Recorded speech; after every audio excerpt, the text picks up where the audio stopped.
stare into the face of evil. Black Sabbath's debut album. That's what's on the agenda tonight.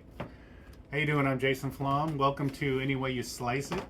This is Peter Titian, of course. My partner in crime over here is Tony Reed. And Tony needs an introduction. He is in Mos Generator, local legends here around the Northwest. Pentagram, come on, internationally known Pentagram, pioneers of doom metal. And we're going to get into talking about that. But welcome to the show. Thanks for watching. And so this is the topic from 1970, the album that started a genre of metal. Correct? Am I not? You are absolutely correct. I don't see any reason to argue. No, there's no argument. Yeah, it's. I like the fact that you're in a band that technically was one of the doom metal pioneers. Like sure. What would Pentagram even be around if it wasn't for this? Absolutely. They would? Yes. Because of like Black Widow and things like that? No. I mean, Bobby was going to see concerts in the mid-'60s. He was 13 or 14 when he was going to see all kinds of stuff that predated anything heavy. He's a garage rock fan. So he be rocking. He loves the Stooges. That's one of his favorite yeah. bands. A lot of that Detroit stuff, like the Frost and MC5, and we even talked about Bob Seger or that kind of stuff. So yeah. Right on. Yeah. Which you could do a tribute of, as I've told you before. Yeah, voice and appearance. Oh yeah. Now that he mentions it, I totally hear that. Bob Seger's out of commission right now, right? I'll sit in. You're up next. You'd be better than the Bob Seger tribute I seen at Local Shoot recently. Okay. That guy was ridiculous. Okay. Maybe I'll give it a whirl in my free time. On that note, of course you won't give it a whirl, but I mean, but you do. Tony does play drums in. What is the name of the Sabbath tribute? Luke's Wall. Luke, that's right, Luke's Wall. Local, regional, whatever, Sabbath tribute, and he plays drums. So yeah, he sent me a video of you guys doing Snowblind. Incredible. Thank you. Yeah, that singer really does Ozzy well. Yeah, James is great. Yeah. And we're all just old friends, and we just do it for fun. There's no real rehearsals. Okay. Maybe every couple of years or something. Yeah. Rehearsal every couple of years. Or a gig every couple. Well, everyone years. knows the songs. Yeah. So. They're ingrained, man. Yeah. So, I guess I have my story for this, but when did you guys first get the album, get into Sabbath, get the album? Was it your first Sabbath album? It wasn't my first Sabbath album. That's a little bit of a mystery. I know that I remember it from, I remember Paranoid from like a child, being a child of my parents. And I know I had like the Ronco Rock Power, and it had Paranoid, the song on it. So I remember that from being 5 or 6. Compilation? Rock Power. Okay, yeah. And it's a Ronco one of those. And so it was, I think Sabbath kind of came to me all around the same time. I saw them on Mob Rules tour. And so I was already well aware that they were something I was into, but I don't remember where this album sat in the getting. I know it's probably 12 at least, because I had a cassette. So when you got into them, that was the current lineup with Dio. Yes. At the time you.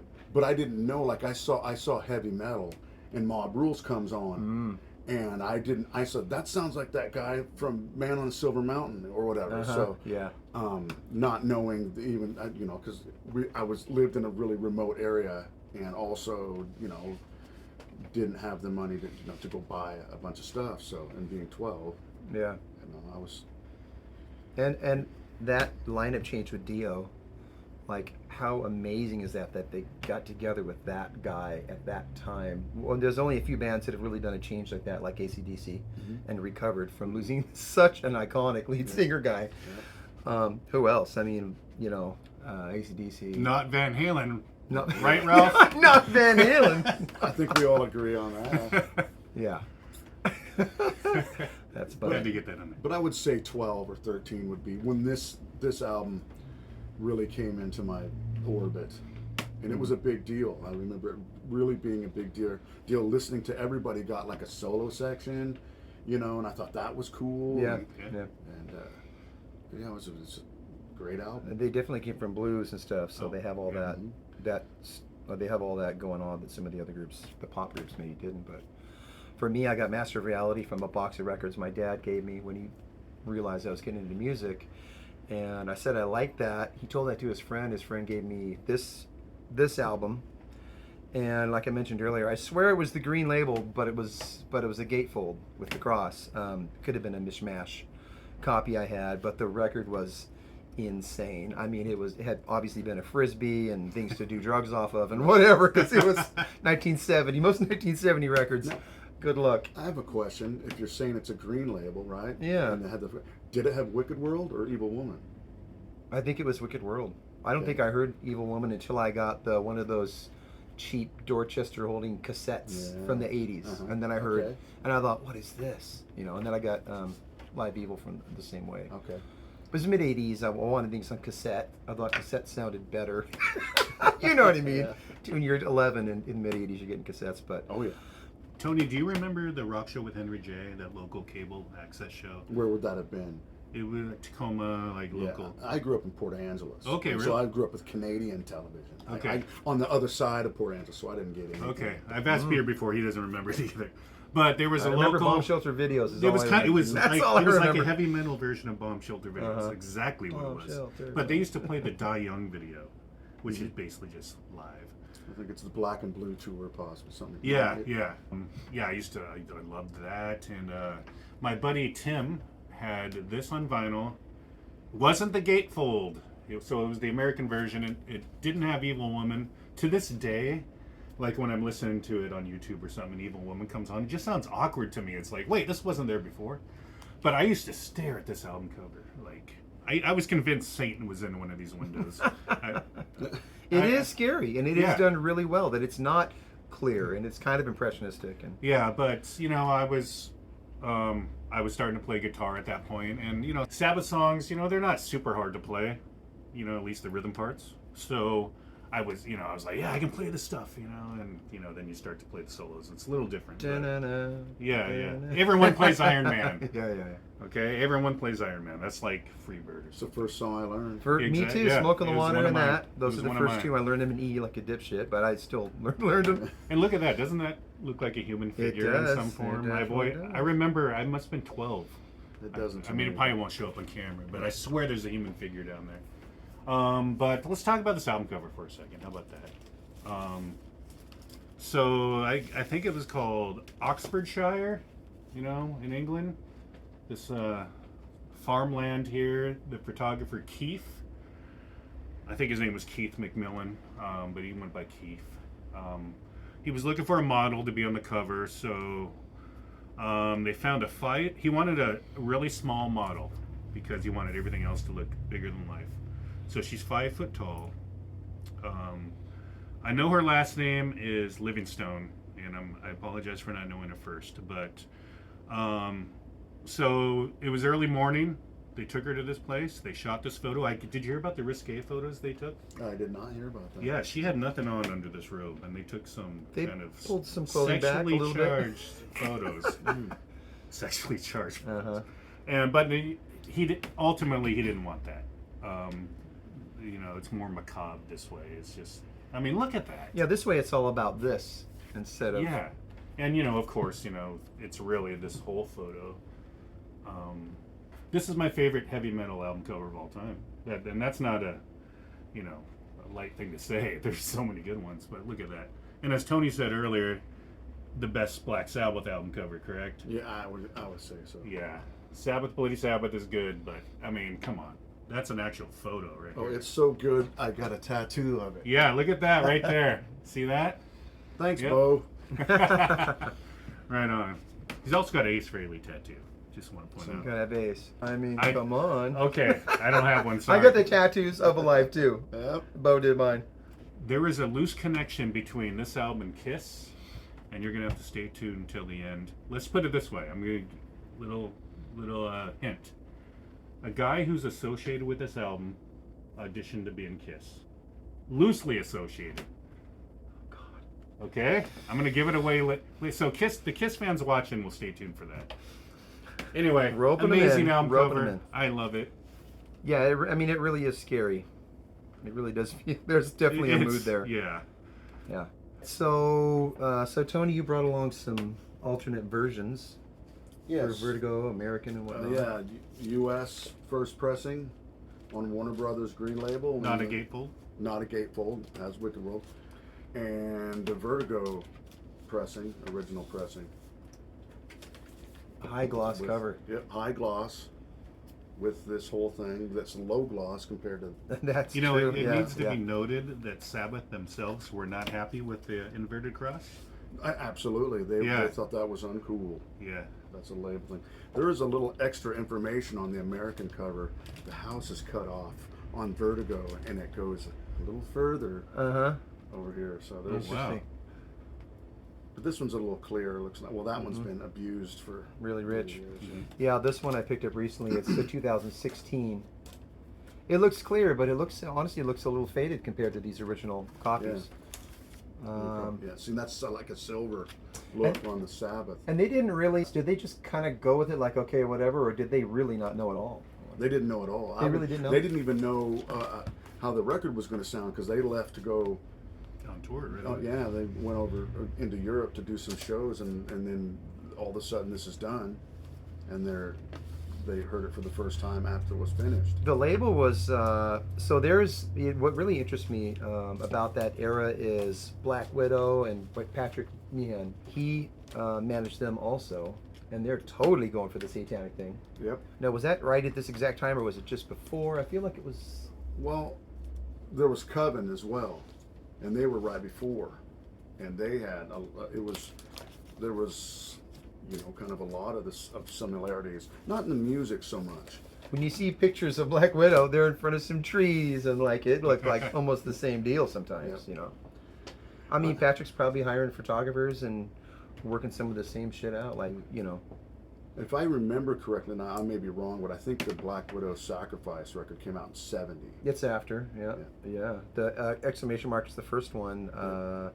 As far as the look and with the label doing what they did with the parade thing with the float and the satanic dude on the front of it, just like looking out there. That's the Warner Brothers. But that was float, label again, right? Yep. Yeah, for sure.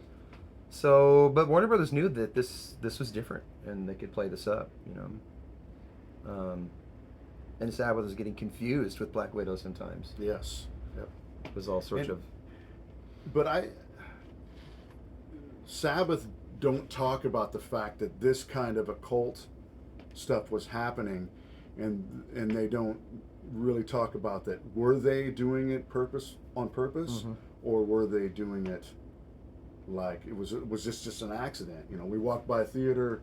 We saw the Black They Sabbath. see that, yeah. That typical story, because once a story is told in something, it kind of seems to be repeated. And I find that when I'm reading certain books from even the band members, some facts are wrong. You feel like they're wrong. They start to relearn their history a little bit from 40 years ago. I mean, Because there's people out there, when you start searching around these forums, there's people that know, like.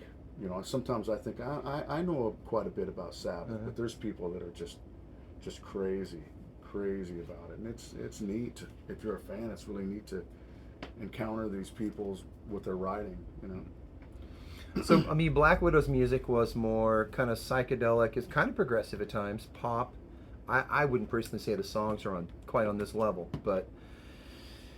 Do you think, from what you know, that Sabbath was kind of influenced by? Maybe that helped prod them in that direction? I don't see. That's the thing. I just can't even guess because there's never been anything I've read that suggested they were going to purposely take this direction. And I think because they maybe thought that they were making kind of a darker album, but they didn't have these images. The label put these images in place, and the cross and all that stuff, and all of a sudden they were pointed in that direction by someone else. They were like, we're just a blues band, from Aston or wherever that they say they're from. Yeah, but then they start to get affected because this is taking off. The first record sold really good actually, and then they start to go, well, this is working. Yeah. Electric Funerals next and stuff like that. You know what I mean? We're gonna. Yeah. So yeah, it really all is connected, I suppose. And it just was the right time, and these labels saw that and obviously marketed things a certain way for them, as far as I can see. And it worked. Yeah. And it's badass. Yep. Who doesn't like to, the spooky stuff, man. Exactly. But So- it was common for bands not to have any say in their record covers and stuff. That's back true then. back then, especially, huh? Yeah. Yep. I mean, unless you're Zeppelin or something, you have ultimate say. Yeah. you Let's know? just hold up Houses of the Holy forever until the color's right. Yeah, I remember reading somewhere that like Kiss didn't even come up with the name Destroyer, like the record company did. It's like, what? It's Yeah. your album. I think Bob Ezrin might. Yeah. It's like, don't you want to come up with it? Like, you, I mean, Yeah. you come up with all the Mos Generator titles and everything, Yeah, right? yeah, Yeah, yeah. I mean, you want to. Yeah, it's like that really shocked me. It's shocked. Yeah, you. oh, there you go. So let's chat about what they were doing before that led up to this. So Yeah, so Tony is like, he's got all this info. It's like, I mean, I got. I can some- read Wikipedia, and tell it to you, but I bet he can do it better. I mean, they were gigging up and down the country for slog and all this stuff and but the band Tony was playing with before that, the blues band. mythology. Mythology. If you look With- up some with of those Bill, right? shows, Was Bill in that band? I think Bill was, yeah. Tony kicked ass then. Yep. You There's know. really no time you're not going to hear like some good guitar playing out of him. He really kicked ass. His Yep. tone, I mean, he was, I just think, when I looked up Mythology and listened to some of his solos, I can't remember how many shows are up there, but I heard a couple shows, and he was ferocious. Yep. You know, I remember hearing some really early Richie Blackmore and trying to figure out who really put the rage in the guitar at the time, trying to figure out, They were both playing Strats, right? and he was absolutely ripping it up. I mean, Well, I feel like when I listen to Iommi's guitar playing, I get, there's something so aggressive about it.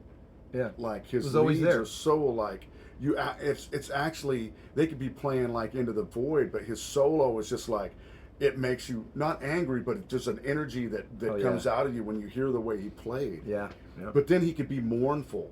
There'd be these beautiful little things in it Mm-hmm. that are like, oh man, And then his style kind of transitioned. Like when Dia was in the group, his style morphed around and Absolutely. just became amazing in a whole different way, I thought. Yeah, I think by the time even by Never Say Die, his guitar playing on Never Say Die is like, wow, that's sometimes not the same player. Yeah. He definitely wrote his riffs different and went for more chords and I stuff. love that record. But yeah. Oh, yeah. No, I remember there's always those shirts, you can't trust anybody. It's the first six. Yeah, yeah. I say the first, 10 Sabbath records. Yeah. Really. Well, Yeah. Born Again. I'd say 11, I Born guess. Again's right, yeah. fucking Oh Born yeah, Again. morning. Hell yeah. So he was playing in that blues band, and it was a blues scene. They were doing Earth. Yep. Earth opened for Jethro Tull, Mm-hmm. and Jethro Tull needed a guitar Ian player. thought, this guy. Ian thought the same thing. He thought that guy rips it up. So we had him play, and it lasted for 2 weeks, I guess. I read a month, but You read a month? yeah. It's Yeah. been here. It's been here and there. Yeah. December Yeah. '68, basically. Yeah. And he gave it a go, and he didn't totally want to, but he's on the Rolling Stones Rock and Roll Circus playing that white Strat. Unfortunately, it's mine. That's what? That performance is mine. Oh, it is? They Is it pre-recorded really? it? Oh, interesting. It's Everybody or just them? just them. I don't think that's him. I don't even think that's him playing guitar. Huh. It might be him, but I kind of think it's not. See, that's why Who would he it fucking be? left the band. Who would it be? Because they needed him. Like, Ian said, can you at least do Maybe this? They 'Cause had some. Yeah, who knows? I may be wrong. Huh. But It's a Jethro mystery. Tull at the time. So he was with Jethro Tull. So as far as I can see, Jethro Tull seems to be maybe the biggest influence from bands at the time. Because he came from there. I thought maybe he played flute in grade school or something, but he got flute because he thought it was rad in Jethro Tull. But Jethro Tull was too strict of a situation for him, and he Ian wanted his Anderson own. wasn't having communication with this band. He doesn't want to hang out with them. Yeah, you've read Be stuff. camaraderie and all that stuff. Yeah. You read stuff where if they'll eat their lunch somewhere over here and Ian would be over there or whatever. What's up with that? So that didn't go too good, but he came back, and then Sabbath got really serious. And what Yeah, he learned, Tony didn't want a leader in the band. Tony realized that he wanted to do Sabbath, but he wanted to be more organized, and he learned that so he learned, I think, quite a bit from Jethro Tull. Oh yeah, he has said that. Yeah. And what do you think about it? He doesn't say it on the album, but Tony said he wrote the riff for what's the first song off Stand Up? What's it called? But I've never heard that he wrote anything that I can remember. Oh, really? Was it in his book? I think I actually saw a video clip Okay. on YouTube where he said, and I wrote that riff. If he's saying Just it, I going would with- assume it's true. I mean, why would he say that? Yeah. Yeah, not Fat Man. Well, I can't remember what it is. Anyway, that's pretty cool. So I was kind of wondered about that. But Yeah. Jethro Tull was stand-up is pretty heavy. Mm-hmm. You know, Yeah. and Benefit back up here. Benefit, yeah. It could be Sabbath almost without the dark lyricism. You know what I mean? Yeah. But there's just something about Sabbath that no matter how bluesy this record really is, or a lot of cream type stuff in it, right? There's just something about the way that Iommi handles the guitar, and the riffs are, some of it brutal, but he already has. Okay, take the end of the title track. All those leads, or the lead on NIB when it's doing that Beatles, the kind of 4-note run. Uh-huh. He does all these beautiful solos that have this weird feeling to them, and he's already starting that right as out of the gate. And there's not a lot of like information on how and when some of these songs were written. I can never find anything about NIB or Behind the Wall of Sleep. I know they were performed before this, but they don't talk about them being written. You kind of only get that Wicked World was the first song. Yeah. That they wrote Sabbath was after- the second Yeah. one. Yeah. Or what inspired the lyrics to Black Sabbath. Yeah. Yeah. And then after that, you don't hear, there's also big controversy on if Sleeping Village used to be called the Devil's Island. Oh. Some people think that the Wizard used to be called Devil's Island because there's some stuff on one of these bonus records, and he's the studio banter, Oh. and it says like, Devil's Island, take one. Oh, really? And Ozzy goes, it's not Devil's Island, it's the Wizard. Oh, really? Yeah. How cool But is that? I think maybe they were talking. Yeah. He was talking about. I think it's probably Sleeping Village Uh-huh. that they were, because he would have been Okay. set up with an acoustic guitar. Hey, good time to mention, to make it more impressive, how good Iommi played on this album and stuff. 12 hours. Yeah. Recorded in live. 12 hours in one day. And I think they mixed the next day. Mixed the correct? next day. But overdubs, they did overdubs on Black Sabbath and, was it Sleeping Village? Couple songs. Mhm. But yeah, think about that, people. I mean, back then it wasn't uncommon to record them quickly, but 12 hours? I've read that I've 2 different times I've heard Iommi say Ozzy did his vocals live with the band, and then another time I heard him or Geezer say that Ozzy redid his vocals after the rhythm tracks were done. Well, I don't know. Maybe he just redid But if some. he did, it was probably within that 12 hours. Yeah. I would say it was on the day of, and I would say he probably did redo some stuff because, like, I've got some recordings that are outtakes, and he's messing up the lyrics. I don't even know the lyrics, like. Really? And then the lyrics are all messed up, like the Wizard. Oh, I love you, or what, something weird like that. Yeah, So totally. he'll come back and Geezer. I think there's actually a photo of Geezer writing the lyrics to the Wizard out on. It might be the Wizard, one of those songs, out on the tape box. Uh-huh. Oh. So that's. So, correct me if I'm wrong, Geezer wasn't the primary lyricist yet. Yeah, most of it, right? Because Ozzy wrote the lyrics to Black Sabbath, Right. correct? But I think after that, I think that Geezer probably came out of the gate swinging once he heard those mismatched lyrics. I think Geezer wrote the lyrics of Black Sabbath because he was right. He saw some apparition. He thought of you yeah. know. He was thinking, yeah. Because Ozzy gave him a book about the occult. Yeah, or he had guys he gave him some LSD or whatever it was. So I wanted to talk a lot about Regent's sound where this is recorded. Now it's a guitar shop, and I have some friends that went over to Abbey Road and recorded last year, and he got a little clip of one of the workers just giving this rundown list of all these things that were recorded there. I'll probably include that in here.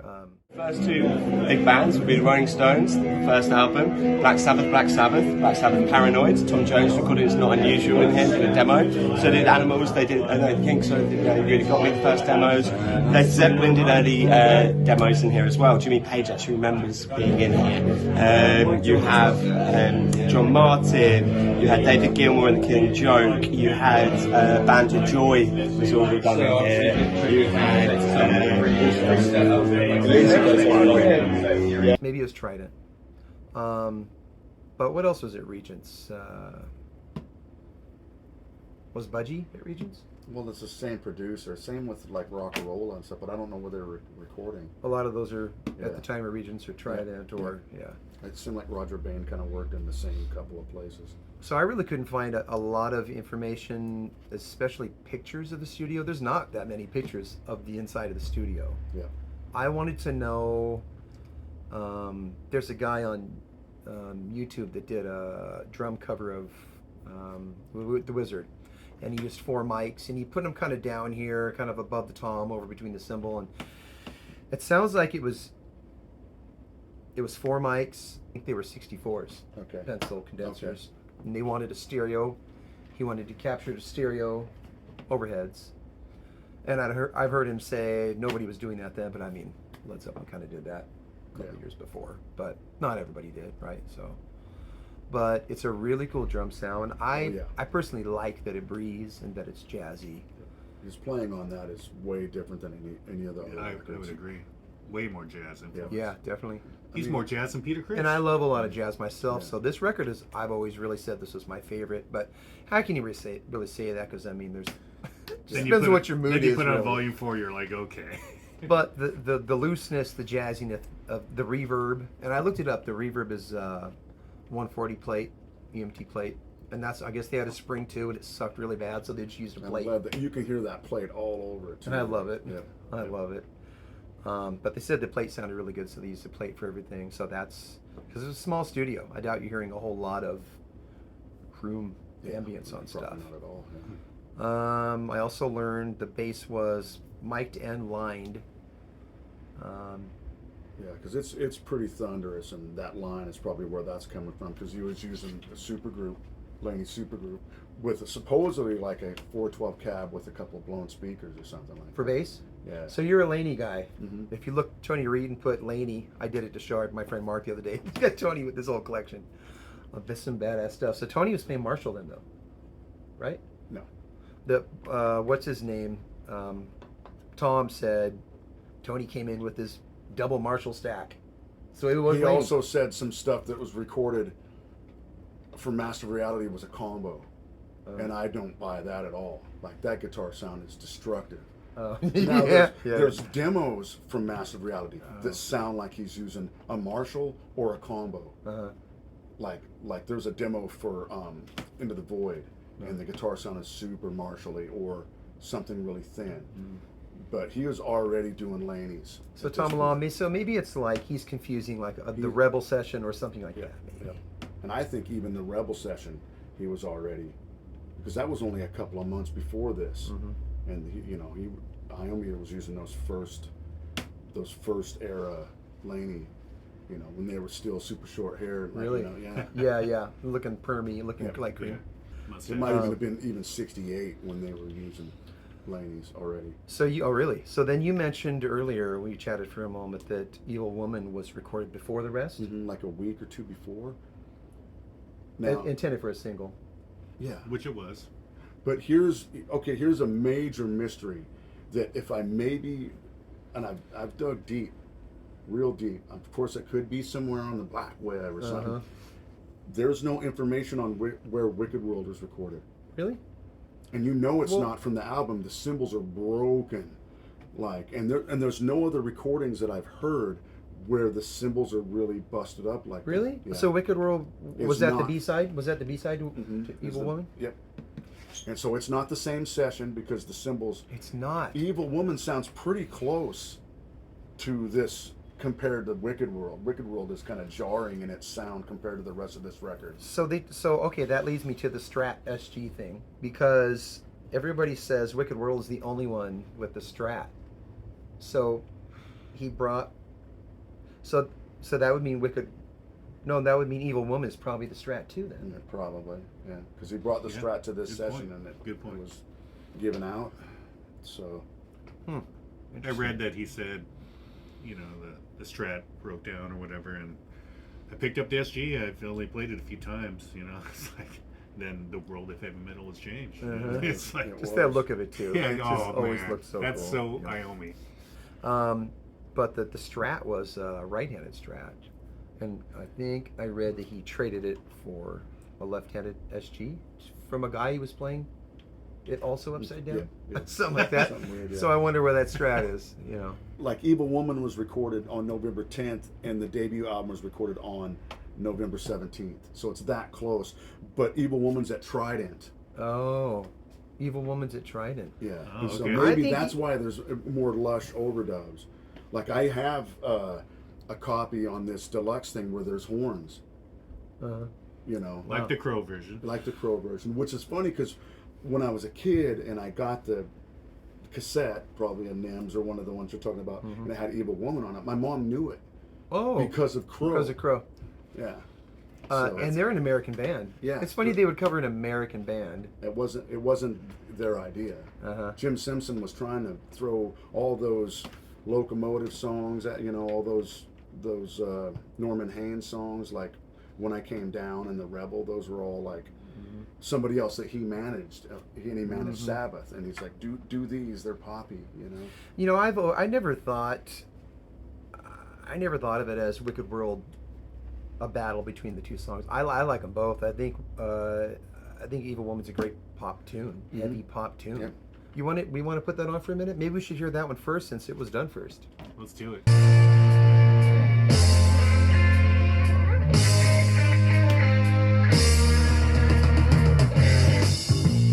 That's a killer intro. I see the look of evil in your eyes. I like the way the bass follows the riff. Yeah. The Crow version did that. Geezer's bending. Yeah. So good. I try to get my bass player to bend too. He doesn't like to slide and bend all the time. I'm pretty sure he got that from probably Jack Bruce. Jack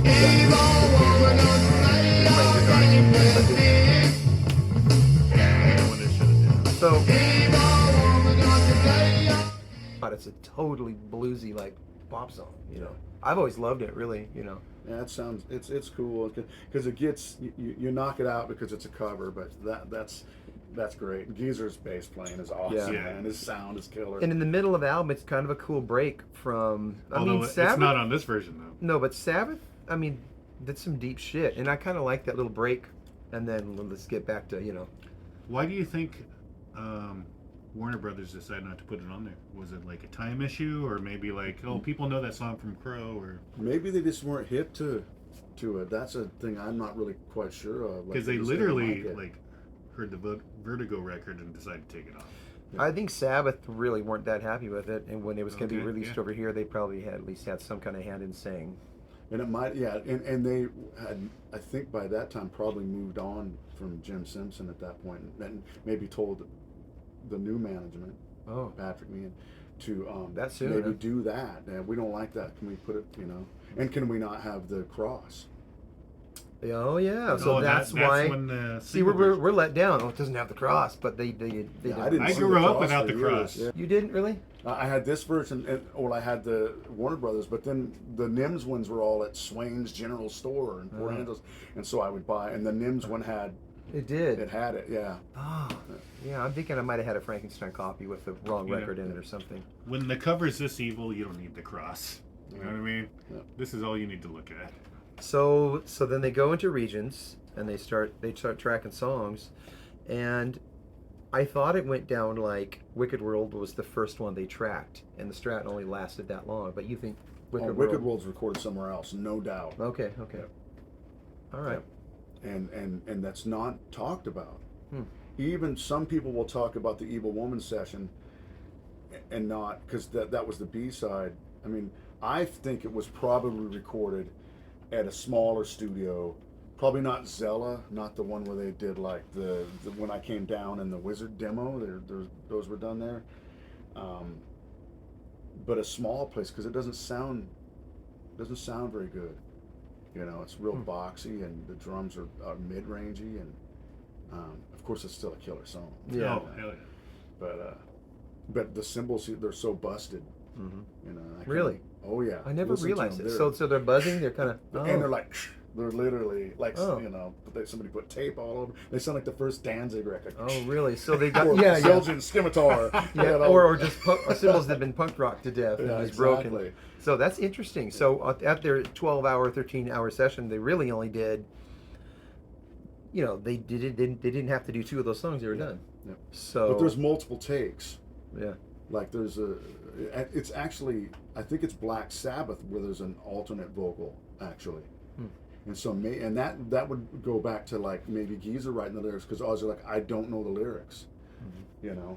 So Live. on this, He's there's pretty funny right before Paranoid on those live shows. He doesn't yeah. know him, but he wrote them. Yeah, the studio outtake of this has different him messing up the lyrics. On Black Sabbath, But, the song. But Hadn't they been doing it live? yeah, but it would be messed up, you know. You hear those versions it's longer. It's like 9 minutes, like when they did those radio shows that has extra stuff in it. And yeah, there's another verse. So, I mean, did they edit that down for the studio? Did they edit down? Okay, I know we'll come back around to that because I'm starting to move ahead of the track list. Oh, that's right. So, the tune Black Sabbath, as everybody says, the first thing when they review it, you hear the rain, you hear, it's amazing, and it really is scary feeling, you know. As a kid, it was scary. I liked it. Yeah. They didn't know that was going to be on there. Yeah. That was done in Oh, Roger or Tom did it. The sound effects Yeah. they didn't know. Yeah. Yeah. And they had a bell in the studio. That bell, some tubular bell sitting in the studio.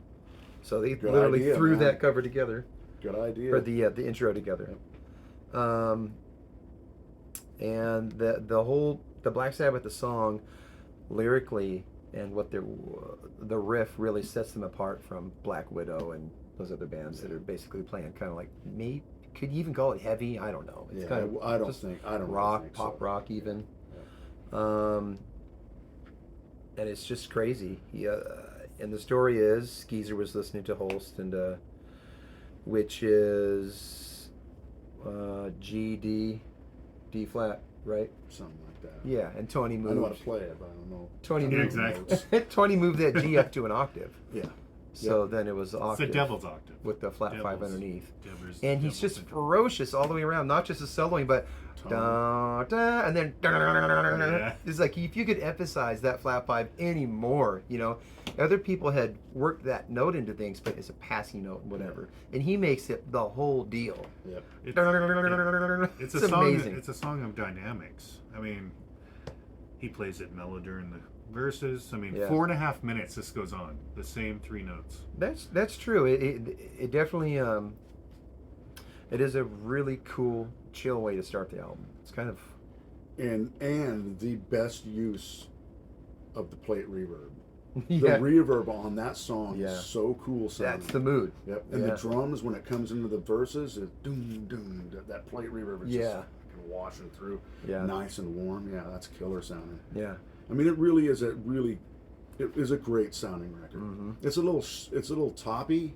The cymbals are pretty hot. The You know? the cymbals are like got a lot of air, like a lot of Yeah. like a lot of high stuff on them. But that's not, and I'm assuming they probably didn't have any mid equalization. But it's weird because that's a cymbal sound style that would come later. Mm-hmm. That kind of rolling off certain frequencies, Yes. high mids, Yeah. getting them away so that the cymbals Sweeping shimmer. those out, bringing the individual mics up. It might have been an accident. But it is, You the know? cymbals do have a good energy. I've always liked that. Every time I put it on, actually, even now, I'm like, ooh, those cymbals are Yeah. nice and bright and pretty. So, but it's interesting because I guess the guy said, who said that? I don't know if Tom or Roger said that the board they had at Regents was just a custom-made piece of shit, I guess. Okay. It didn't even have a mid-range at Yeah, first. They okay. had to have it modified so it would have some kind of control over mids. So all, there all wasn't a within lot that of 12 hours. But there wasn't a lot of options, I guess. I wasn't really clear if they had like a controllable mid during this era or if they changed it after that. But it was a simple studio, you know. Yeah. So Which is really interesting. there's a guy on YouTube, and he compared like the Rhino Hi-Fi and a couple of the Vertigo, and he started his episode out saying that basically this album isn't a good sounding record. I would disagree. I think Oh, it's a I totally very disagree. real, natural, to me, a great sounding record. I think so too. You know, especially for the time, it would fit in with a lot of that. It was, I mean, for how it was done, it was raw, but totally effective and real open. It breathes a lot. Yeah. You know, and everybody's heard really nice. And Bill, like, you know, we keep talking about Bill's playing, and it shows that he became a different kind of drummer out of necessity later. Mm-hmm. You know, he couldn't play like that anymore on those later records. It just wouldn't work Yeah. True. Yeah. When by you know, Master Reality. You know, yeah, even by then. Yeah. Yeah, he Oh, had yeah. the big kit, double bass drums. At this time, it was a little, what was it, a little Ludwig's. Gretsch kit or something? yeah, something like that. Um, Yeah, Ludwig snare. But I mean, talking about the broken cymbal, there's some footage that's on Beat Club or something like that. He's only got a ride cymbal oh yeah. and a splash because of the cymbal, and it's broken. Oh yeah. So maybe figure out what day that was recorded. And did they go into the studio around that time? You know. Interesting. Probably the day before. Yeah.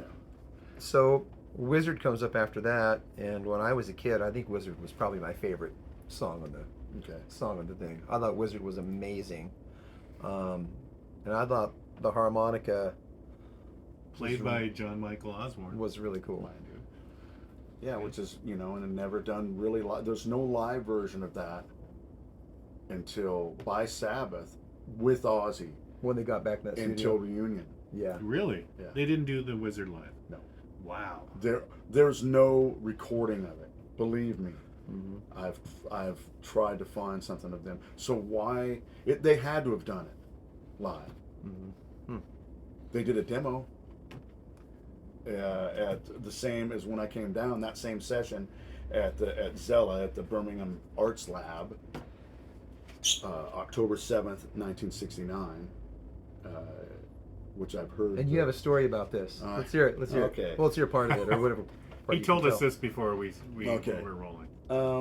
So That's it's short. the session was when I came down, the infamous When I Came Down, which has only been leaked to 53 seconds of the song, and then it's been someone looped it, and to make it a couple. You know, they just looped that, and then the B-side to that acetate was a demo of the Wizard, which I've heard in the entirety, both of those songs. I went to Joe's house, who owns the acetate, who he keeps it in a bank vault. He really invited- does? He invited me down because a band I was in called Stone Axe, we did what we thought When I Came Down would be Oh, in really? its entirety, Oh. and we put it on a 7-inch, and he messaged me and said, I see you're playing in Vegas, come down and I'll play the acetate for you. Really? So I listened. In the car, he actually played all of When I Came Down, that he had had Really? somebody transfer it. So, it does that. There's a modulation in key. We didn't know that. That was my next There was question. no solo, though, and I put a solo on the Stone Axe one because I'm like, it's a Sabbath song. There's a solo on it, but he might not have got to it because I don't think the song is finished. Oh. So, and then the B-side, which he actually let me record off of his onto a Zoom. Like I came a line out of the turntable, and there's a demo of the Wizard, and it's got the harmonica. And Is that demo of the Wizard is part of it online at all? No, I don't think so. I've never, there's some forums like no one's ever heard this. Maybe you should help us leak 53 seconds of it. Yeah, it's pretty rough though. Those acetates weren't meant to last Yeah. all these years, and so there's a lot of skips on it. But it's a pretty rough. Well, we'll just use AI and clean it up because AI is better, right? Exactly. Yeah, I'll put it on a grid. I'll correct that shit. Yeah, Come on. yeah. But it's a rough. If you've heard When I Came Down, it's the same sound, and they're really just trying to get through the song. You can hear a lot of those weird stops and all that kind of stuff is not lined up yet. Oh, really? Yeah. They're working on it. And the lyrics are all messed up. So, And that would have been before they recorded The Rebel. no, the Rebels first. The Rebel was first? August 22nd, 1969 And then at Evil Trident. Yep. Yeah. So it would have been the Rebel and Song for Jim, the one with flute. That. I like that. See, now there's the Jethro Tull creeping Yeah, in. yeah. And that Yeah, that good was way. on one of those Black Sabbath Volume 1 VHS tapes. It was like a documentary about him, and it had a snippet of Song for Jim. Yeah. Now, where's the rest of this? You gotta look up, what is it, Switzerland? 69. It was like November it's like a 69? it's Yeah. like a week after they recorded I the album or listened to something that like that. It's Dumfries in Scotland. on there? Yep. Oh, okay. Song for Jim, and Yep. one of the only Yeah. warning times they play the warning. I have a story about this. If you got a About second, this- about this this boot? record. Yeah. Yes, This absolutely. was done by the guitar player of Iron Can I see Claw. He recorded this show Killer. when he was a youngster, when he was just getting ready to form Iron Claw. Iron Claw? Yep. Is that Scotland, English? Scotland. Oh, And I had done some work restoring the Iron Claw recordings, and he led me on to. I recorded the earliest known Black Sabbath show on a reel-to-reel when I was a kid at the show in Scotland. He recorded this, Wow. and he gave me a recording of it. And it's like, don't give anybody, because I supposedly he sold it to Sharon and wasn't supposed to leak it, but now people Oh. are making records of it. Oh, and it yeah. wasn't me. Like, you know. Tony didn't do it. I didn't do, but it's got Blue Blooded Man. It's a long Song for Jim with the flute. Yeah, it's got Song for Jim and then like Early Morning a few Blues. blueses Yep. in here. There's more stuff though than that. There's a double album's worth of Yeah. stuff. Is there there's a B to this or a part 2 or something? Not It doesn't yet. say. You know, they just figured they would add like the warning Oh yeah. and these blues numbers in Song for Jim with an extremely long drum solo. Oh, so these are all out of order. yeah, that's that's the real. Not, Yeah, the real show they end with Blue Blooded Man. Yeah. Yeah. Yeah, But it's cool to hear Song for Jim and stuff, and that's Tony on flute, yeah, right? yeah. It's cool. That's pretty cool. It's cool. And I had known he had played flute. I figured he played flute as a kid or whatever, but he was influenced by Jethro Tull. Yeah.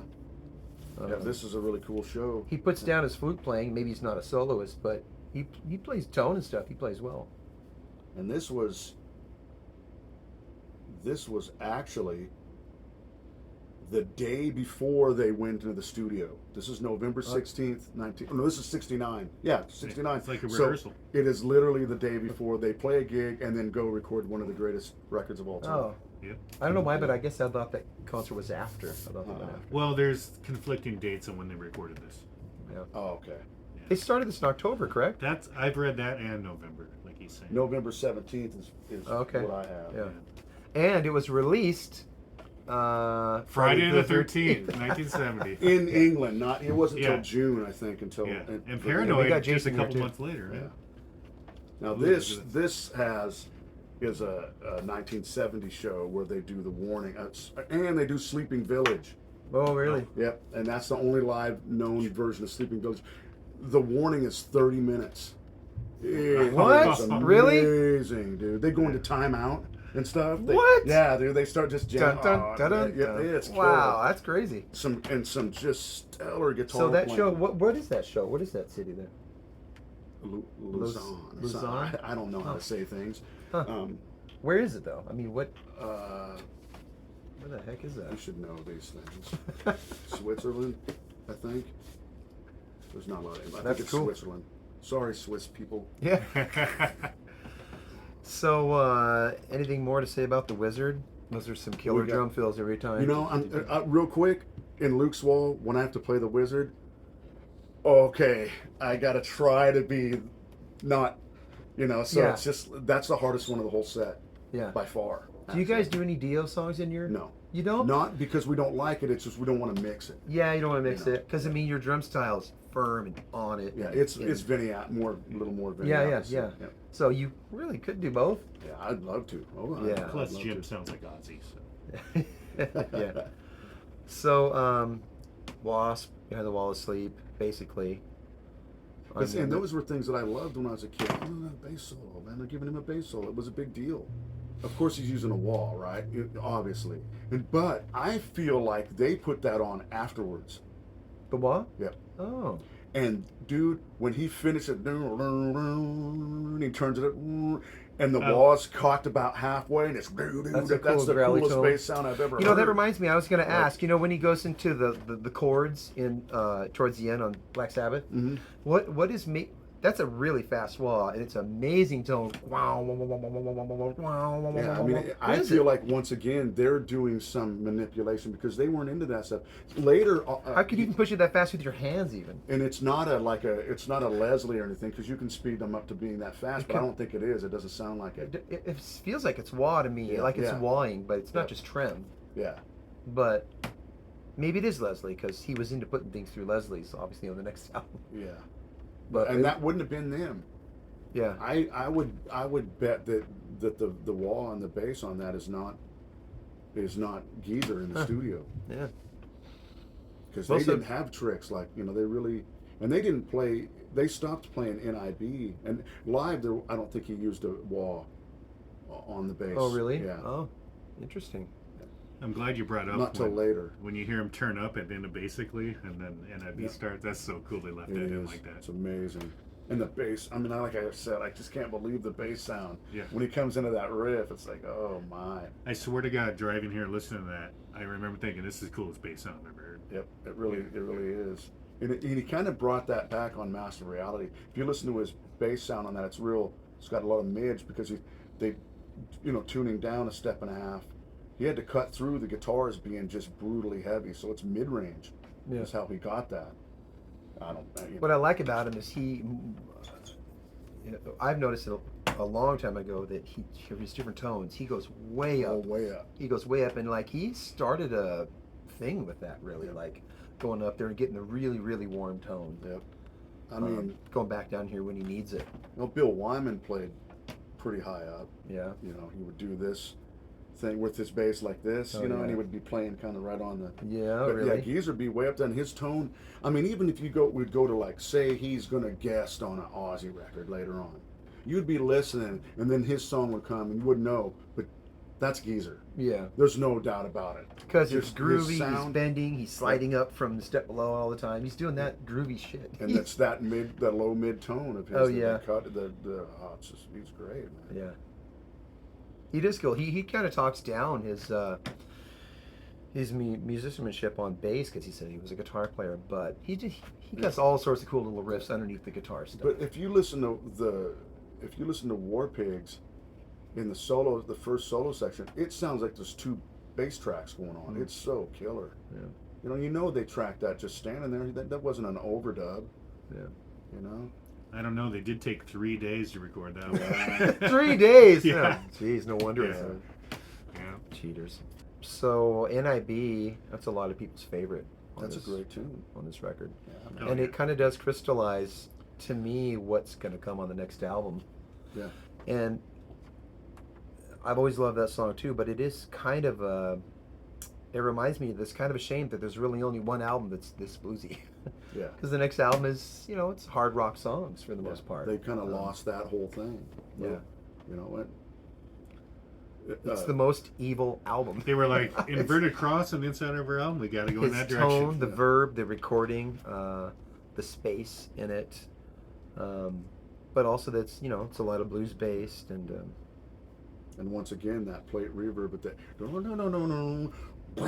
that just flies out. Yeah, Oh, yeah. man, that's awesome. it's not a real wide wah wah. No, Is he playing more gentle, or did they turn it down? I think they turned it I down. guess now they're gonna turn it. In the main mix. Turn it down a whole bunch because we're gonna turn it up in a second instead of going back and doing it one more time.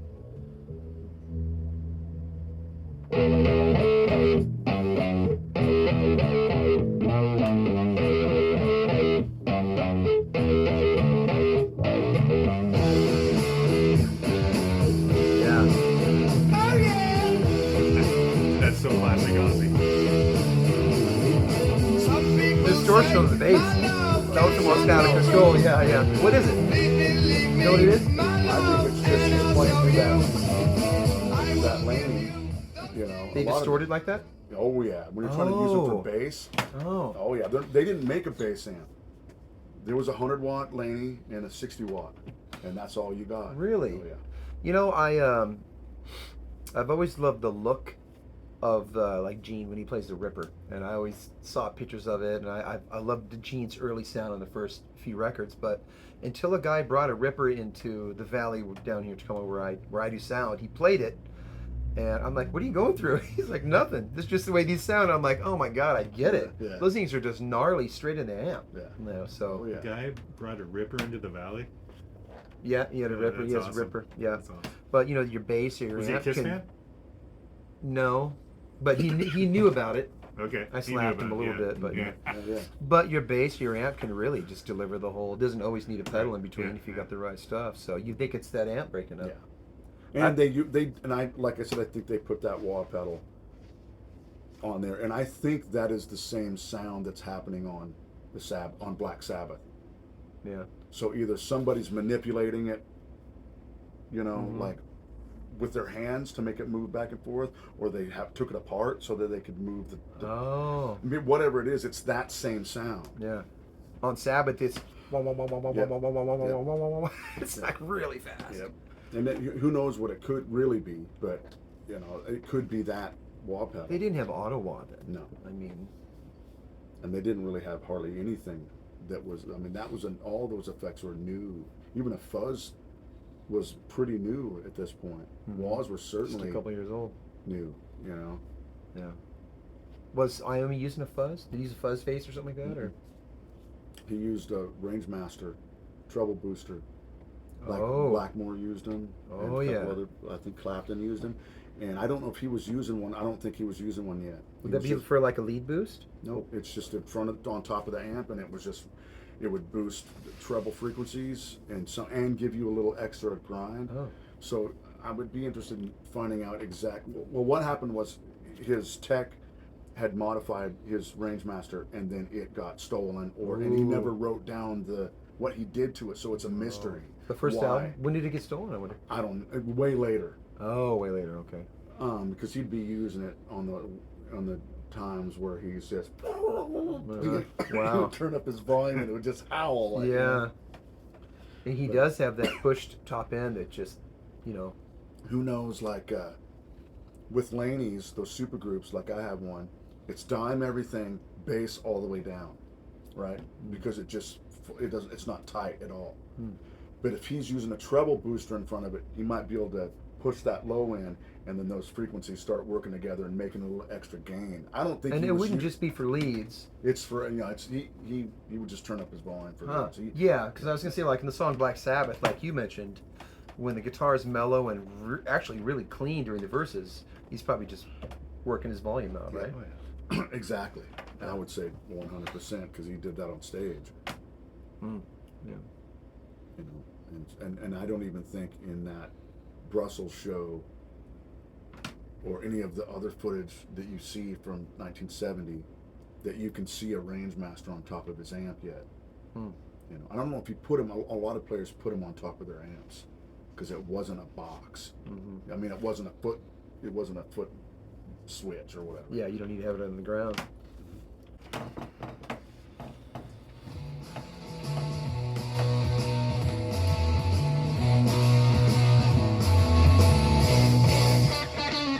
Is that play? Yeah.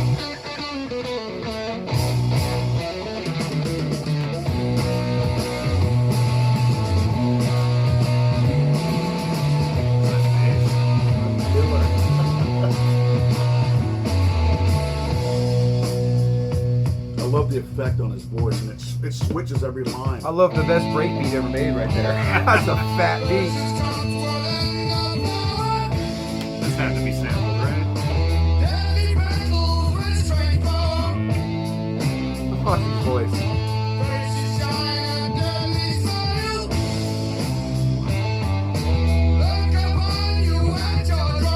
It's kind of weird. So good. I So feel good. like, and now that we've learned that they played a gig in Scotland the night before they started recording this, his voice sounds hoarse. Oh And yeah. it was always odd to me when I'd listen to this record when I was young and go, his voice is a little different. It's huskier. And I think it's probably because he probably played 3 45-minute sets the night before. Sleepy Village And- too. It's pretty hoarse. Yeah. And also, this album captured at this very particular time, being recorded the way it is, being the players they were at that moment. It's so special. Lots of bands are like that. You remember when that box set came out and that extra song from Led Zeppelin 1 came out? And it's like, oh, another song with Robert Plant with the Led Zeppelin 1 voice. Yeah. And he never sounded like that again. Yeah. There's a timbre, there's something happening there. Like, I don't know, it's a low power that he didn't play off of so much later. Later he went for the high stuff more. Yeah. But there's a tone on that first album. And it's kind of like that with Ozzy. Ozzy sounds like this on this album only, and it kind of gradually changed. It's not Yeah. like he totally changed style, but, you know, your voice just changes, Yep. or you're just... I think they figured out where they needed to go with some things, and that's like Ward's drumming changing and everybody finding their feet and what they needed to, how they needed to make what they were set out to do. I don't think they were set out on this to really, they couldn't envision what would happen.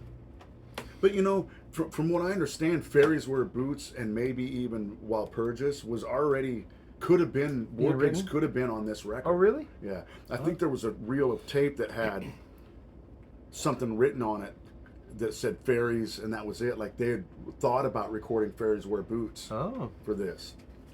So I mean, those are weird mysteries, and you'll see the thread go for, you know, pages and pages of what people might think. It's weird that it's just such a small fact can't be like.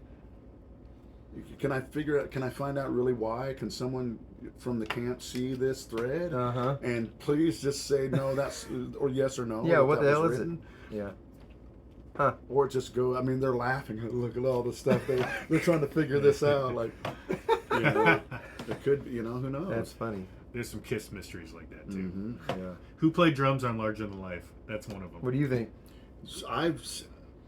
It doesn't sound like Peter. I think it does, actually, but... Well, maybe because it's not typical of his drum sound. And it's not perfect. I don't think it's perfectly played. I think it's Yeah. loose, kind of like Peter, but he's doing, you know, doing like 16ths on the hat a little bit. Yeah, when it gets to I the don't know. chorus, it has a Peter Criss feel that's a little loose. It Yeah. almost sounds like he's doing it like this too, to me. Oh. Yeah, alternating hands to Yep. get the 16ths. Yeah, it could be. The thing that I think just changes it is that verb they have on it. Yeah. I think that There's all of a a sudden big everybody room. thinks, Yeah. wow, Yeah. Bonham, but, you know, Yeah. it's... I would never say it was Bond. Well, you know what I Yeah, mean. yeah, okay. Um, There is some like live footage, you know, like the Brussels or the other stuff that's floating around, where Sleeping Village has, Behind the Wall of Sleep has a long jazz jam after oh, yeah. that goes dun dun dun dun dun dun dun. Yeah. And then Iommi starts flourishing into these. I wonder if they recorded that. But they definitely cut their shit up. I Yeah, mean, so, Duke I cut mean- their stuff up, so... But So they released like even the 2-disc set you have. They didn't put any outtakes like that. not from Behind the Wall of Sleep. Oh, yeah. I think maybe they went ahead and we're not going to play that part because we don't. It's not going to fit. So I doubt they recorded it, but there is that exists in plenty of places where it sounds great. So it's good to have that in a live setting. There's some like Top Gear or something where they might have done that, you know. And then there is a Top Gear session of the same month where they play Sleeping Village on it. But the sessions got lost. I mean, nobody. They were aired and nobody recorded them. And you know how the BBC. Oh, they could got turn rid up of- then. Yeah, somebody might have, but you figure they would have by now. Yeah. Well. Or Jim Simpson has him. I think he has a bunch of stuff that. Oh. He might still be alive. Yeah. So when I heard Ozzy's voice come in there, I was thinking of talking about his voice a bit because, you know, he's not like a singer, and it's interesting. Like, I only came back to this when it wasn't even quite this good, or it wasn't really this exactly, but he came back to this, but that power and that thing that Ozzy has, that everybody likes Ozzy. I've never met anybody that didn't like Ozzy's voice. Yeah. You know, like, oh, I really like Black Sabbath, but that singer, I don't know. It's like he's so likable, you know, Yeah. personality-wise and everything. But his voice, And he's not a singer. He's not a technical singer, but he has something really special. That power when he came in there. I'm thinking Iommi just came from Jethro Tull, and he came back, and thank God he did, because he got this, you know. And this thing, this That's a lot is of work. so kind of original, you know. Yeah. And with Ozzy, there's just nobody like. There's nobody that sings like Ozzy, really, except for Tony sometimes. Thank you. And there's some similar tone in there, Yeah. but And that's in Paul Stanley, and that's just from where I came from. Yeah. I heard Paul Stanley isn't for sure, but so yeah, Ozzy's voice. He's the voice of Black I love Sabbath. it. I love Come it. So where are we next? on. I Sleeping think. Village. Yep, Sleeping Village. Let's hear it a little. Let's hear some Sleeping Village Yeah. with the mouth harp. This is one of those things Iommi always talks about. Do something soft, boom, coming in, dynamic. Every record had something like that. Oh, yeah.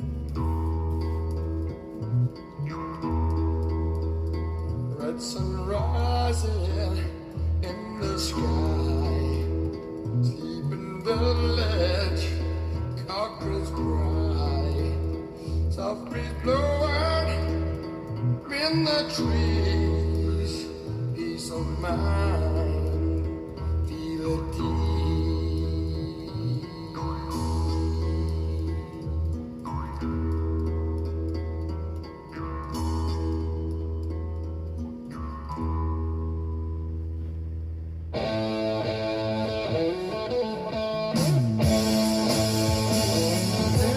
This sounds like it could have been on volume 4 or something. Yeah, percussion. It sounds like something from Will's Confusion or Yeah. something. Yeah, exactly.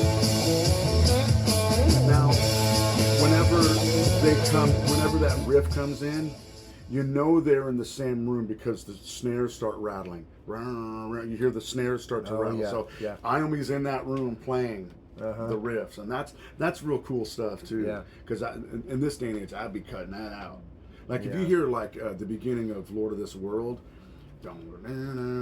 you hear Ward swing around in his drum throne, and it goes. Squeak. Oh, how cool or, is that? Yeah, or a Speed King maybe. How cool Yeah, is why that? didn't you take that out? Yeah. It's crazy. Let's hear that downshift coming though. Oh, sorry. That's killer. Oh no. it's fine. That's right.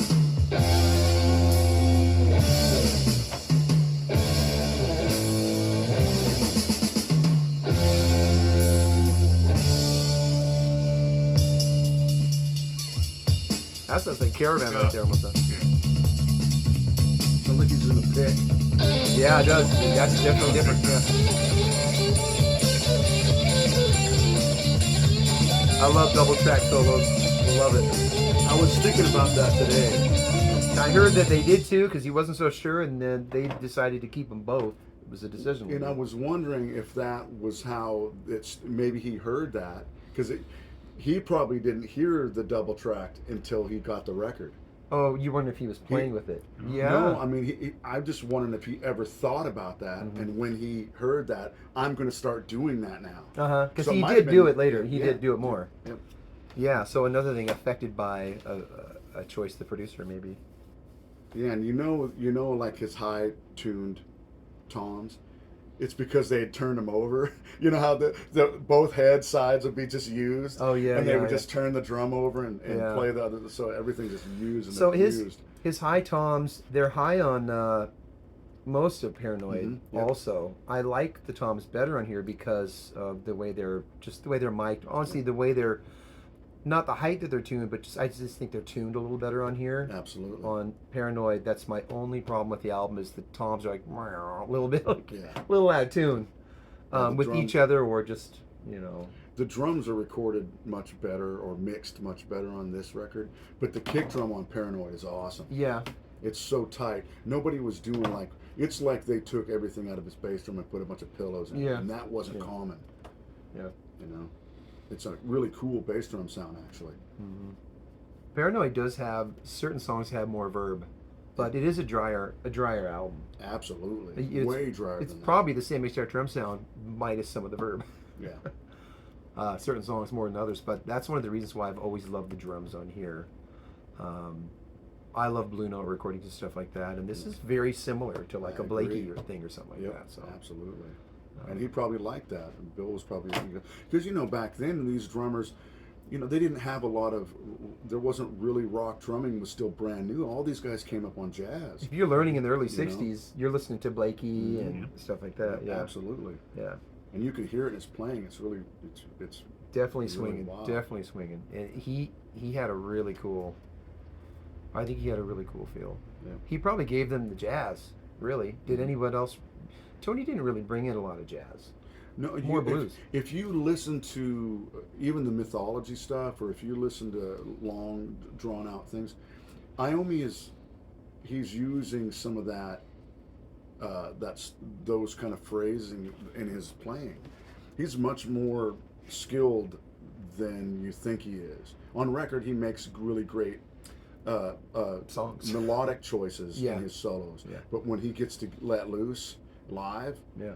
he might be one of the fastest players of his era, Mhm. and no one ever knows it. With this hand, especially his little, you know, those little trill things Double are stop so things. fast, man. Yeah. I try to do them. I'm like, man, you have to have, and he's doing them with hardly any Have you gain. seen that video from like '87 where he's explaining Oh, his yeah. runs, his pentatonic runs, Oh, and he yeah. just like he's really mellow, and then he's like up and down, and he was fast even then, you know.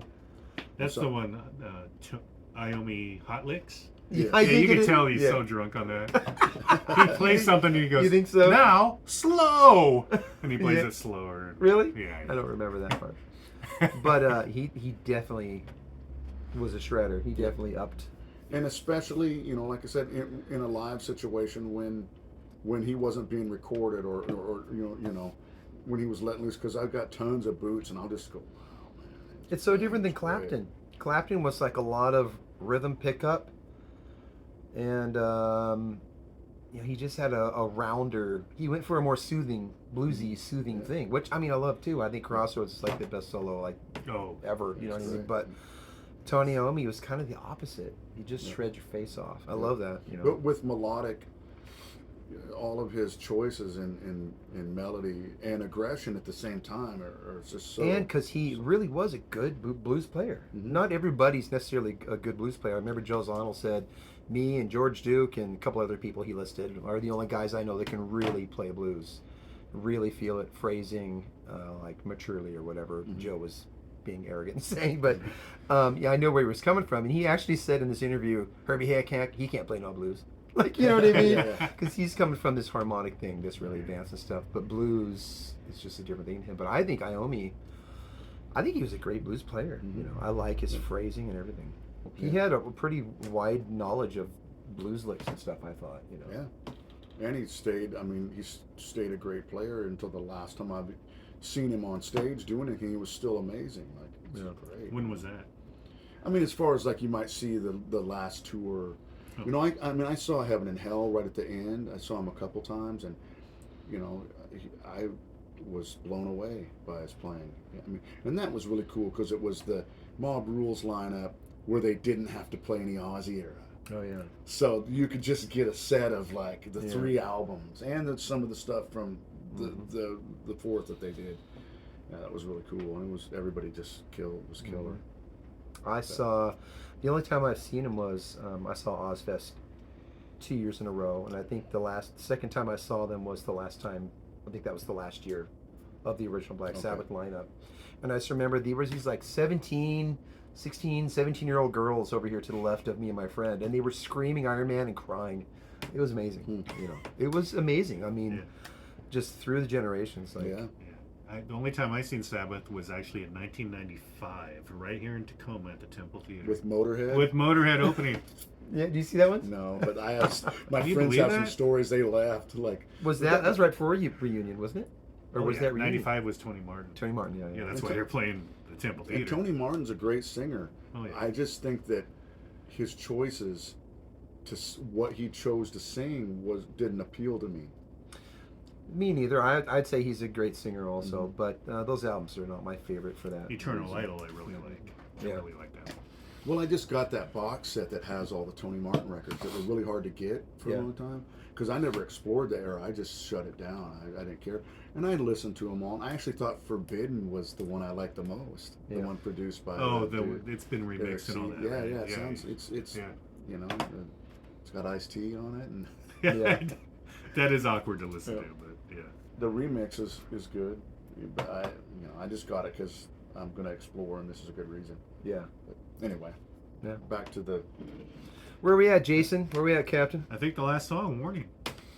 Let's hear a little bit of that sucker. So Let's the do it. Warning is Ansley Dunbar. What was the name? Association? What was their name? Retaliation. Retaliation. Oh, wait a second, Peter. Ansley Dunbar. He auditioned for Kiss in 1992. There's your tie-in. The- There's your Kiss tie-in. Now we Eric- can put Kiss up there somewhere. After Ed Carr passed, Ansley Dunbar auditioned to be in Kiss. Can you believe that? Wow. He's way too good of a. Oh, what? Well, they did not choose him because he wasn't good. Eric Carr was badass. Oh yeah. Eric I Carr's think- awesome. Eric Singer's But you're right, too. and he wasn't right. He's not progressive like Ansley's kind of like Yeah. on the I think progressive. they Could already be had on the Eric progressive. Singer in there. You know. Let's face it, Journey's a fucking prog rock band. I mean, like even the albums that people Even- think are pop, when you were listening to what's going on, oh my god. Like listen to Escape. Even the title track. Yeah. Ooh, Oh, man, for sure. That's a Yeah. killer tune. Yeah, all those albums. It's just pop prog rock almost. Mhm. You know, sure the That's- hits really got lights really gets them on the radio and stuff like that, but there's some dead stuff in there. Absolutely. Okay, here's Warning.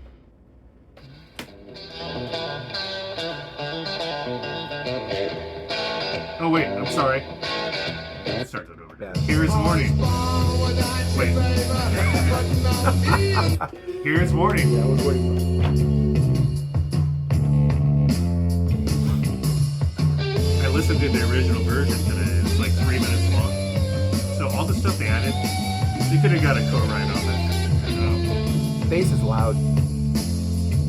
Now the first day that I met you, I was looking in the sky when the sun turned all a blur and the thunder clouds rolled by.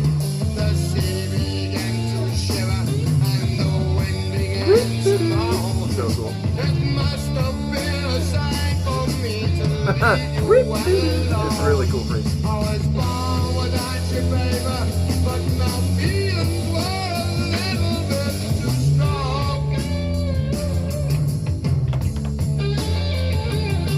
You never said you loved me, and I don't believe you can. 'Cause I saw you in a dream, and you were with So, another When it gets into man. instrumental stuff. It's really great. It's like it's another one of those songs where it's got a heavy hand in the blues because it's 1-4-1, and then instead of coming down doing the last two chords of the blues, it goes somewhere else. It kind of goes up. Yeah. So it's an altered blues, pop or rock, hard rock pop type song. And Ozzy changed the lyrics. I wonder if that. Have you ever heard of that on accident, or did it mean something to Ozzy? Yeah, I have no He idea. said it was supposed to be "I was warned about you, baby." Oh, okay. That's the Ansley Dunbar, and Ozzy's saying, "I was born without you, baby." So, I like one with and never mentions the warning at all. Yeah, that Never makes- mentions that the makes warning. sense. Yeah. So I never realized that either. I have heard the. He's warning you he's going to change the lyrics. Yeah. On this version of the album, which came out, it's a deluxe 2-album set, which has a bunch of outtakes from different versions. It has Warning that has different solos. No way. Yeah. I gotta get this. Yeah. 2-disc set. That's probably an expensive one these days, huh? Nowadays, yeah, this came Yeah. out many years, or like quite a few years ago. But yeah, it's got when it breaks into the, and they break down, Uh-huh. the solos are different. Oh, but Yeah. down. And they're off, and he goes for it, and they don't hit at the same Oh, time. So he really? must have been doing it as an overdub because he wasn't standing there Oh. for the. For the hits, yeah. And then of course the version from here that's 30 minutes where they go ballistic is totally amazing. I like That's that. cool.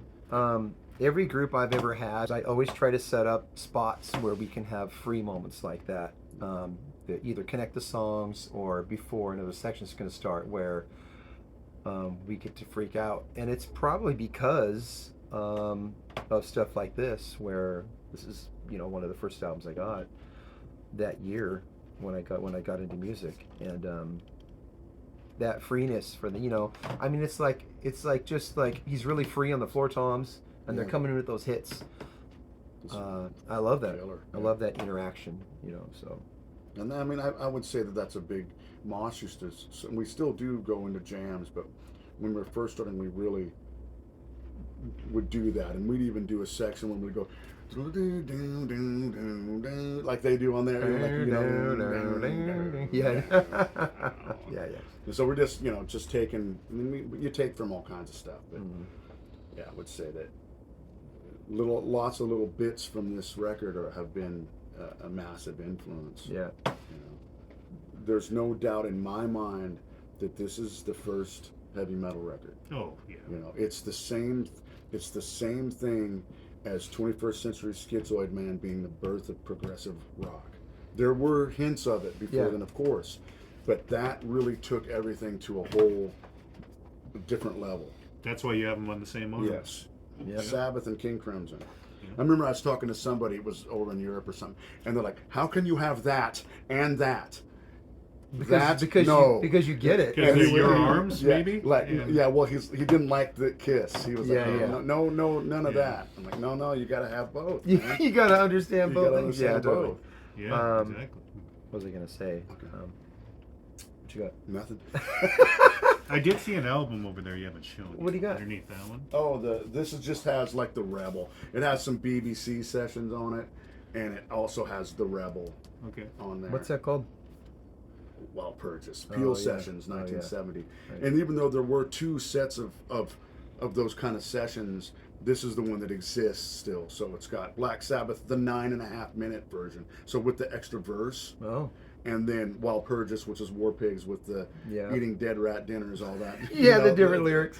And then Phrase Wear Boots, which I really believe was probably, this is a 1970 show. So And that photo's from Regents right there. Yep. Pretty sure that's a Regents photo. Where they're hanging out in the studio there. Yeah. Yep. Little room. There's those Laneys, and I don't see, doesn't mean there's not a there's range Laneys. master on top, but Uh-huh. I've looked for them in those photos, and I never can find them. Was that SG? What did he have Yeah, there? it was a white SG. Three picks up. I think he used it on on German televisions. Three. Oh. Because this could have been from Paranoid, actually. Yeah, those pictures are probably from Paranoid. I think all those Yeah. pictures. I don't think there was there any pictures from the first session? I don't know if Not there that is. Probably not. Yeah. Yeah. It's only 12 hours long. Yeah. No Well, photography every time I allowed. looked up photos from those sessions, it always says Paranoid. What do we have here? Here's the one with Here's the a extra stuff. tape box. This is the one This with is the the- extra stuff. I gotta get this Like, this is just a mastered 2-track mix of side B, I believe. Is there a date on there where we can solve that mystery? There is not. Because I've heard October and November. Okay. So they mixed it, tried it? Yeah, it looks like. Well, this was the master, this 2-track master, so they might have mastered just it. mastered it there. Yeah. Huh. And they don't have any of the extra titles. Yeah. They put those on the records to get more money. They do. Yeah, totally, because they want to have a certain amount of songs in Yeah. there. Yeah. Like Master Reality has those extra songs Yeah. on the first pressing. Yeah. I figured out recently I have I have 3 posters of the original Master Reality poster. Oh, I didn't really? know it Oh. because I got a Master Reality on Vertigo recently, and had a poster in it. I was a kid and mine had the poster. And did the poster come in the one that had the flap on the top? I think that's the one I had. want that. The box with the flag. I had a flap on top and it had a poster in there. And get this, I mean, I was 11.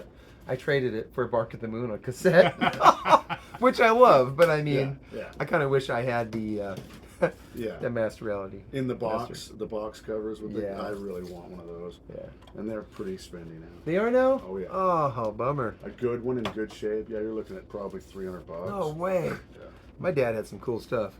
In that box, I got Birds of Fire, Intermounting Flame, Build the Nazareth, Compound right? Spectrum, Nazareth Rampant. I got so much stuff from my dad. This album wasn't in there, but I did get Master from him. But I ended up getting this one from his friend. But what did I get after that? I can't remember. It was the 80s. I would just go out and buy everything on cassette after that. They were really my second band. This was my first band that really pulled me in and kept me and really Same here. got me just transfixed with it. And it was just magic. You I know? was running through the Kiss Rush Black Sabbath. Oh, What kind yeah. of Rush were in. Yeah. And then those bands still sit. Rush is right after Sabbath. Mhm. Mm-hmm. Yeah, I know you shared your favorite lead players. That it's the same for me. Lifeson, Alex Iommi, but for all different reasons. But like, Yeah, you know, Lights in Iommi Fraley. Yeah. Yeah. I mean, as influence on me. Yeah. Of course, Yeah. there's all kinds of other Yeah. stuff, but yeah. Okay. and a lot of, I mean, not License a maniac. You can't learn. You can't just play. He's really special. unless you're on doing the first 2 records. Then you can kind of blues out. But after those records, you have to sit down. It's something special, just the way he hits the notes, and And they're just not. I mean, there's typical stuff around, but by the time they make it to a Farewell to Kings, he's out in another planet. Man. yeah, yeah, really. So cool. I mean, there's probably a lot more to say. We could probably talk about it forever if we played the songs, because the songs are just amazing, so different at the time, iconic, and but you know, that's the first album. Thank you for watching, everybody. Thank you, Tony, for being here. That honestly, your insight absolutely incredible. Thank you. We would like to have him back for future Sabbath episodes. Yep. Maybe talk some Pentagram after the tour's over. You can let us know how that went and all that. Yeah. Yeah. Yep, and starting up in pretty soon. So So life's gonna get late crazy. September, right? Uh-huh. Watch for Pentagram on tour, overseas first, and then back in the States later on. Right? And beyond. Yeah. Yeah, right on. So Thanks, man. You're welcome. Thank you. thank you very much.